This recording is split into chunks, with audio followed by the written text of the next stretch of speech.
What if I told you the secret to feeling rich has less to do with how much you make and everything to do with how you spend? Think about it. Two people can earn the exact same salary, but one lives stressed, tired, and trapped, while the other enjoys freedom, peace, and control. The difference? It's not luck. It's the art of spending money. That's exactly what Morgan Housel, the author of the international bestseller The Psychology of Money, breaks down in his book, The Art of Spending Money. This isn't another boring budgeting manual or get-rich-quick scheme. It's a mindset shift that changes the way you see, feel, and use money. By the end of this video, you'll discover how to spend smarter, buy freedom, and craft a life that feels wealthy, not just looks wealthy. Let's dive in. Lesson 1. Money is a tool, not a trophy. One of the most dangerous financial traps is confusing money with identity. Too many people use their income or possessions to prove their worth to others. Morgan Housel flips this idea on its head. Money is not meant to be a trophy to show off. It's a tool to quietly build a life that feels good from the inside. A trophy gathers dust, but a tool builds something. When you start using money to create time, comfort, security, or experiences, you shift from living for approval to living for yourself. Think of money like electricity. It's only powerful when it's used purposefully. That's when it lights up your world. Real-life view. Think about that friend who works 60+ hours a week to drive a luxury car, but can't afford a weekend off. Now compare that to someone who spends less, but travels, sleeps well, and has no debt stress. Who's richer? The answer isn't in the car price. It's in the quality of their everyday life. Lesson 2. Good spending is aligned with your values. You can't spend intentionally if you don't know what actually matters to you. Most people spend reactively, copying trends, chasing what looks cool, or buying to impress. But Housel says real financial power begins when your money is aligned with your values. When your spending reflects what genuinely fulfills you, every purchase adds meaning to your life rather than clutter. This doesn't mean cutting out fun. It means spending on purpose, not on autopilot. Ask yourself before every big spend, is this really for me or for the image I'm trying to project? That single question can change the entire trajectory of your financial life. Real-life view, Sarah, a mid-level employee, used to max out her salary trying to keep up with her friend group's lifestyle.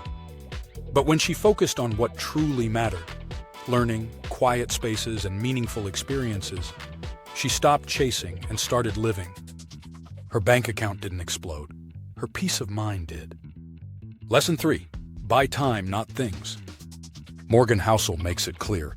The real flex isn't a sports car, it's a schedule that belongs to you. Most people work endlessly to afford more things, only to have no time left to enjoy them. But when you flip the script and use your money to buy time freedom, you start living on your own terms. Time is the ultimate luxury. A cheaper apartment closer to work, outsourcing a draining task, or building savings to work fewer hours. These aren't small choices, they're life-changing investments in your time.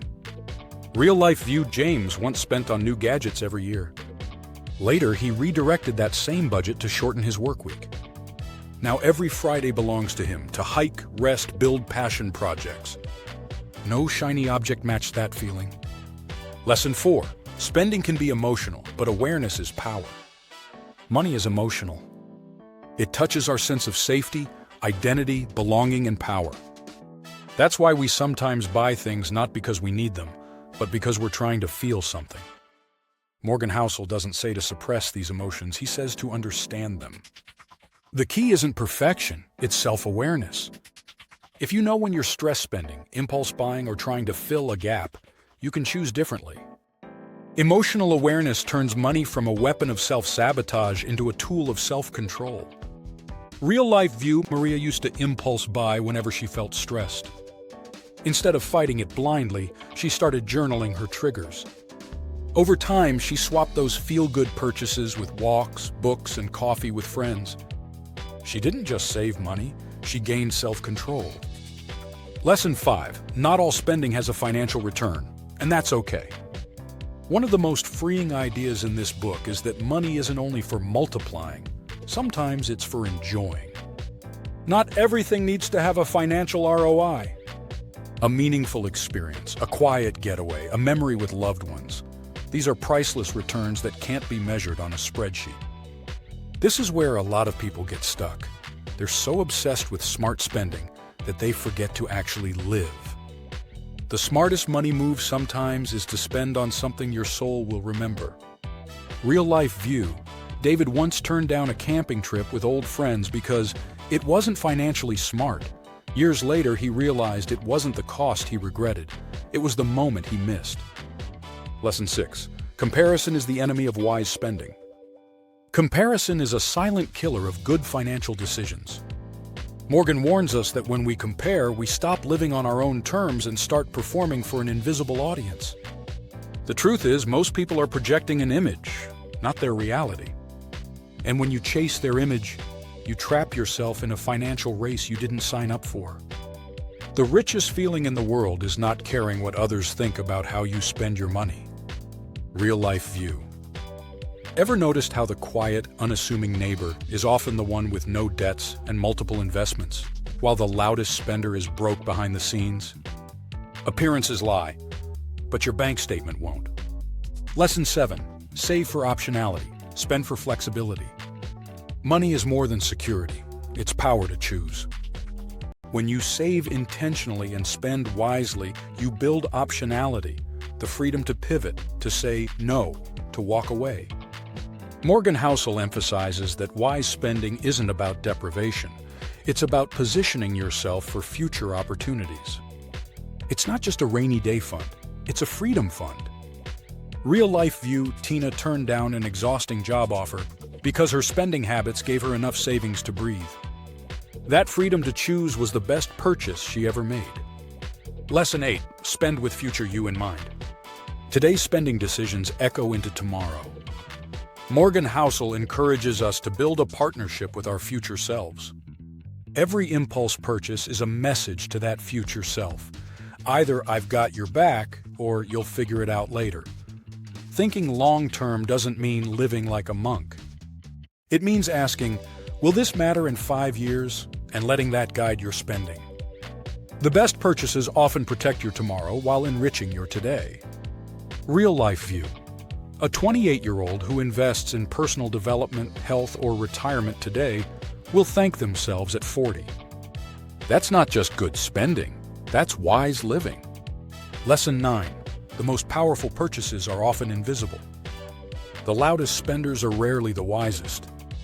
Morgan reveals that true wealth is quiet.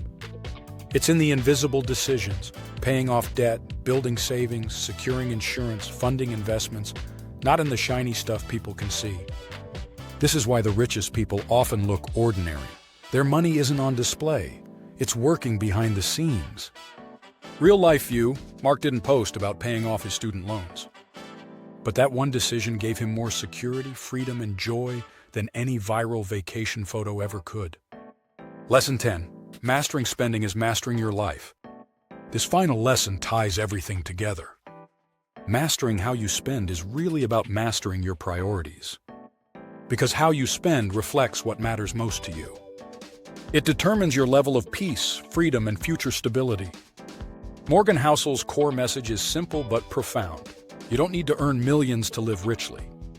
You just need to spend with intention, clarity, and courage. The art isn't in earning more, it's in using what you already have with power. Real-life view. The happiest people aren't the highest earners. They're the ones whose spending reflects their values, not the world's expectations. So here's a thought.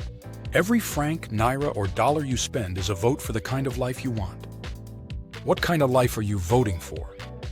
I'd love to hear your thoughts. Which of these lessons spoke to you the most?